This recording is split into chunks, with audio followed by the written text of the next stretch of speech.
Екінші дәріс. Білім беруде ақпараттық және коммуникациялық технологияларды пайдаланудың мақсаттары мен міндеттері. Қарастырылатын сұрақтар. Бірінші. Ақпараттық және коммуникациялық технологиялар ұғымы. Екінші. Ақпараттық және коммуникациялық технологиялардың дидактикалық қасиеттері мен функциялары. Үшінші. Оқыту мақсаты ретінде ақпараттық мәдениетті қалыптастыру, оқушыларды тәрбиелеу және дамыту. Төртінші. Оқу процесіне акт енгізу міндеттері. Ақпараттық және коммуникациялық технологиялар ұғымы. Технология сөзі грек тілінен аударғанда өнерді, шеберлікті, істі істей білуді білдіреді және бұл іс-әрекетті немесе процесті, яғни мақсатқа жетуге бағытталған әрекеттер жиынтығын білдіреді. Процесс түрлі құралдар мен әдістердің көмегімен жүзеге асырылады. Бұрын технология ұғымы тек материалдық өндіріс сферасына қатысты болды және шикізаттың немесе материалдың күйін, қасиеттерін, формасын, өзгертудің құралдары мен әдістерін жиынтығын білдірді.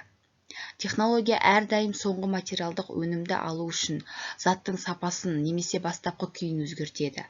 Жоғарыда айтылғандай, ақпарат өндірісі адам қызметінің негізгі түріне айналғандықтан, ақпараттық технологиялар термині пайда болды. Бұл мәліметтер жинау, беру, жинақтау, өңдеу, сақтау, ұсыну және пайдалану құралдары мен әдістерінің жиынтығын қолданылатын процесс. Алғашқы ақпарат, объектінің, құбылыстың немесе процестің күйі, ақпараттық өнім туралы жаңа сападағы ақпарат алу. Сонымен, егер материалдық өндіріс технологиясының мақсаты адамның немесе жүйенің қажеттіліктерін қанағаттандыратын өнімді шығару болса, онда ақпараттық технологияның мақсаты бұл адамның оны талдауы үшін және оның негізінде іс-әрекетті орындауға шешім қабылдауы үшін ақпарат өндіруі. Бір материалды ресурстарға әртүрлі технологияларды қолдану арқылы әртүрлі өнімдер алуға болатындығы белгілі. Ақпараттық өңдеу технологияларына да қатысты. Ақпараттық технологиялар сөйлеу, жазу, радио, телеграф, теледидар және тағы да басқа да терминнің өзі компьютерлердің пайда болуымен ақпаратты өңдеудегі ең тиімді құралы ретінде пайда болды және қазіргі заманғы компьютерлік және басқа да техникалық құралдарды қолдану негізінде ақпаратқа қатысты жоғарыда аталған құралдар мен әдістерді қолдануды білдіреді. Әртүрлі қызмет түрлерін қолдануға арналған заманауи ақпараттық технологиялар компьютерлік технологияларға негізделген біртұтас техникалық кешен шеңберінде әртүрлі ақпараттық процестер типтерін кешенді пайдалануға негізделген. Қазіргі уақытта белгілі бір контекстке қазіргі және компьютер сөздері синоним болып табылады. Ақпараттық коммуникациялық технологиялар ақпаратты жинау, сақтау, өңдеу, ұсыну және беру әдістерін және алгоритмдерін сипаттайтын жалпыланған ұғым. Ақпараттық коммуникациялық технологиялар деп жеке бұқаралық және өндірістік байланыстағы ақпараттарды дайындауға, өңдеуге, жеткізуге байланысты объектілер, іс-әрекеттер мен ережелер кешені, сондай-ақ аталған процестің ажырамас қолдайтын барлық технологиялар мен салалар түсініледі. Бүгінгі күні АКТ тұжырымдамасына микроэлектроника, компьютерлер мен бағдарламалық қамтамасыздандырудың дамуы мен өндірісі, байланыс және телефония, ұялы байланыс қызметтері, интернетке қолжетімділік, интернеттің ақпараттық ресурстармен қамтамасыз ету, сондай-ақ осы қызмет салаларына байланысты әртүрлі мәдени құбылыстар кіреді және осы қызмет салаларын реттейтін ережелер қалыптасқан. Соңғы жылдары ақпараттық технологиялар термині көбінесе компьютерлік технологиялар терминімен синоним болды. Өйткені қазіргі кезде барлық ақпараттық технологиялар компьютерлерді қолданумен байланысты. Алайда ақпараттық технологиялар термині кеңірек және құрамдас бөлік ретінде компьютерлік технологияны қамтиды. Сонымен қатар, қазіргі заманғы компьютерлік және желілік құралдарды пайдалануға негізделген ақпараттық технологиялар заманауи ақпараттық технологиялар терминін құрайды. Ақпараттық және коммуникациялық технологиялардың дидактикалық қасиеттері мен функциялары. Білім беруде АКТ-ны тиімді пайдалану үшін олардың қасиеттері мен функцияларын білу керек. Олардың қайсысы педагогика мен психология тұрғысынан дидактикалық мәселелерді шешуге болатындығын нақты анықтау керек. оқытудың белгілі бір әдісін немесе құралын таңдау, бір жағынан пәннің ерекшелігімен нақты шешілетін дидактикалық тапсырмамен, екінші жағынан нақты оқу құралдарының дидактикалық қасиеттерімен анықталады. Ақпараттық коммуникациялық технологиялар оқушылардың танымдық іс-әрекетін ұйымдастырудың құралы ретінде қарастырылады. Дидактика – бұл оқытудың барлық жас кезеңдерінде, барлық оқу пәндерінде тән оқыту процесі, оқу мен оқытудың ынталандыру мен бақылаудың нысандары мен әдістерін, білім берудің заңдылықтарын, принциптерін, міндеттерін, мазмұнын көрсететін оқыту теориясы. Дидактикалық қасиеттердің 3 тобын бөлуге болады. Бірінші тобы – оқу ақпаратын ұсыну технологиясының дидактикалық қасиеттері. Ақпаратты мәтіндік, графикалық, дыбыстық, бейне және анимациялық форматта электрондық білім беру ресурстары арқылы көрсету және беру. Қызығушылық туралы ақпараттарды іздеу мүмкіндігі. Білімді бекіту және алған дағдыларды өңдеу мүмкіндігі. Білім-білік дағдыларды бағалау мүмкіндігі. Оқытушымен қарым-қатынасты ұйымдастыру. Екінші тобы – оқу ақпаратын беру технологиясының дидактикалық қасиеттері.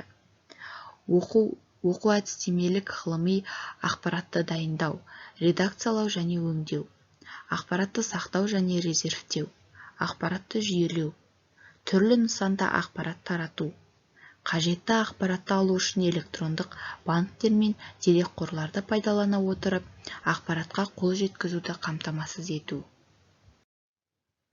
Үшінші тобы – оқу процесін ұйымдастыру технологияларының дидактикалық қасиеттері.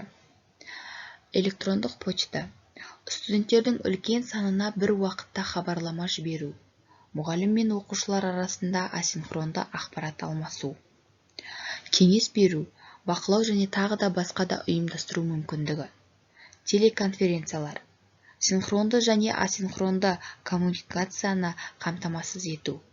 Бұл конференция қатысушыларына кез келген ыңғайлы уақытта өз ақпаратын жіберуге, сондай-ақ оны басқа қатысушылардан алуға мүмкіндік береді. Ұсынылған тақырыпты талқылауды ұйымдастыру мүмкіндігі, кеңес беру және оқу қызметінің басқа да түрлері. Бейнеконференция – оқу ақпаратын мультимедиалық, графикалық түрде көрсету мүмкіндігі. Эксперименттер жүргізу, тәжірибелер қою. Ақпаратты талқылау мен түсіндіруге топтық қатысуды ұйымдастыру мүмкіндігі. Синхронды ақпарат алмасу. Дәл осы дидактикалық қасиеттер ақпараттық коммуникациялық технологияға оқу-тәрбие процесінің белгілі бір аспектілерін іске асыруға бағытталған дидактикалық функцияларды орындауға мүмкіндік береді. Дидактикалық функциялар дегеніміз тәрбие, білім беру және дамыту міндеттерін шешу үшін оқу процесінде қолданылатын оқу құралдары қасиеттерінің сыртқы көрінісі. Ақпараттық коммуникациялық технологиялардың дидактикалық функциялары көбінесе гипермәтіндік және мультимедиалық технологияларға байланысты олардың интерактивтілігімен анықталады. Бірінші, материалды көп деңгейлі ұсыну. Өзіндік жұмысты ұйымдастыруға ыңғайлы. Материалды зерделеу кезінде танысу үшін материалды ұсынудың неғұрлым жоғары деңгейінде өтуге немесе егжей-тегжейлі зерттеу үшін төменгі деңгейлерге түсуге мүмкіндік береді. Екінші, оқытушының функцияларын компьютерге беру. Оны көмекші құрылғыдан интерактивті ақпаратпен жұмыс істеуді қамтамасыз ететін негізгі дидактикалық құралға айналдыру. Үшінші, үш көлемді графика, схемалар, фотосуреттер, бейне фрагменттер, дыбыстық сүйемелдеу, анимация түрінде мультимедиа технологияларда ақпараттық ұсыну есебінен зерделенетін материалдардың көрнекілігін қамтамасыз ету, сабақтың өзіндік жұмыстың кез келген түрін ұйымдастыруға, дәрісті жандандыруға, көзбен көру мүмкін емес процестер мен құбылыстарды көрсетуге мүмкіндік береді. Төртінші, жұмыстың әртүрлілігін қамтамасыз ету, теориялық материалдарды зерделеуден бастап, оны бекіту мен тексеруге дейін.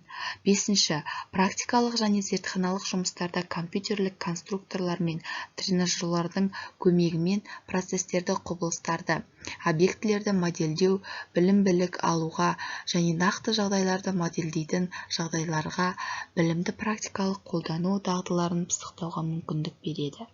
Алтыншы, компьютерлік құрастырушы жүйелерді пайдалану, өзін-өзі бақылау не ағымдағы және қорытынды бақылау мүмкіндігін қамтамасыз етеді. Жетінші, интернет желісін және телекоммуникациялық технологияларды пайдалана отырып, қажетті оқу ақпаратын іздеу мүмкіндігін қамтамасыз ету. Бірлескен зерттеу жұмыстарын ұйымдастыру. Білім алушылардың әртүрлі санаттары үшін қашықтықтан оқытуды ұйымдастыру. Бірлескен жобаларға қатысушылардың жоспарларымен, идеяларымен, ақпараттарымен жедел алмасу. Қарым-қатынас дағдыларын, қарым-қатынас мәдениетін қалыптастыру.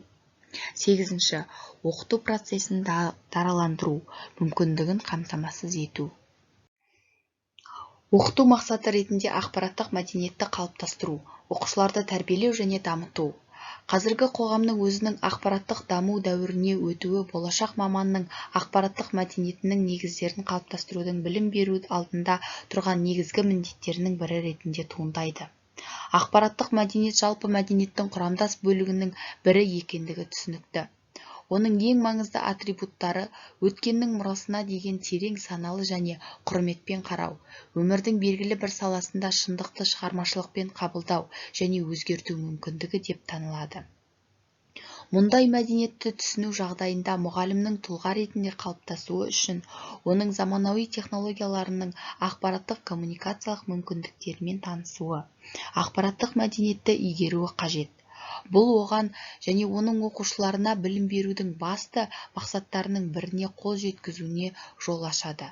Шығармашылықты анықтау және дамыту арқылы адамдар мен мәдениеттер диалогынан индивидтің өзара баюға және адамзат қауымдастықтарының өнімдік өзара әрекеттесу мүмкіндігіне. Сондықтан қазіргі заманғы ақпараттық қоғам мүшесінің ақпараттық мәдениеті, олармен жалпы категориялармен ойлау, мінез-құлық, қарым-қатынас және белсенділік мәдениеті байланысты және келесі негізгі компоненттерді қамтитын адамның кәсіби және жалпы мәдениетінің бөлігі ретінде ұсынылуы мүмкін. Бірінші, адамның ақпараттық қызметінің гуманистік құндылығын жеке деңгейде қабылдау. Екінші, информатика және ақпараттық коммуникациялық технологиялар саласындағы қарым-қатынас және ынтымақтастық мәдениеті, тұлға аралық және ұжымдық өзара қимыл үшін телекоммуникация мүмкіндіктерін пайдалану. Ақпараттық қатынастар саласындағы адамгершілік мінез-құлық болып табылады. Үшінші, ақпараттық коммуникациялық технологиялар саласындағы құзыреттілік және еркін бағдарлау, ойлаудың икемділігі және бейімділігі. Төртінші, ақпараттық қызметтің ықтимал салдарын алдын ала болжау, үнемі жаңартылып отыратын ақпараттық жағдайларда кәсіби әлеуметтік бейімдеу. Бесінші, кәсіби міндеттерді тиімді шешу үшін АКТ артықшылықтарын пайдалану. Ақпараттық қатынастарды реттеудің негізгі құқықтық нормаларын білу және орындау, АКТ құралдарының көмегімен жасалатын іс-әрекеттер үшін жауапкершілікті сезіну. Ақпараттық кәсіптік қызметте еңбек пен денсаулықты сақтаудағы ғылыми ұйымдастыру қағидаттарын іске асыруға бағытталады. Көптеген адамдардың ақпараттық мәдениеті ақпараттық қоғамның білім беру саласында қалыптасады. Оның негізі жалпы орта білім болып табылады. Оның құрамдас бөлігі оқушыны оқыту, тәрбиелеу және дамыту болып табылады. Сондықтан қазіргі заманғы жалпы орта білім беру мектептің өмірінің барлық салаларында ақпараттық коммуникациялық технологияларды пайдаланбау мүмкін емес. Білім беруді ақпараттандыру және ақпараттық қоғамды дамыту тығыз байланысты. Бір жағынан ақпараттық қоғамның қалыптасуы ақпараттық технологиялардың білім беру қызметінің барлық салаларына енуіне айтарлықтай әсер етеді.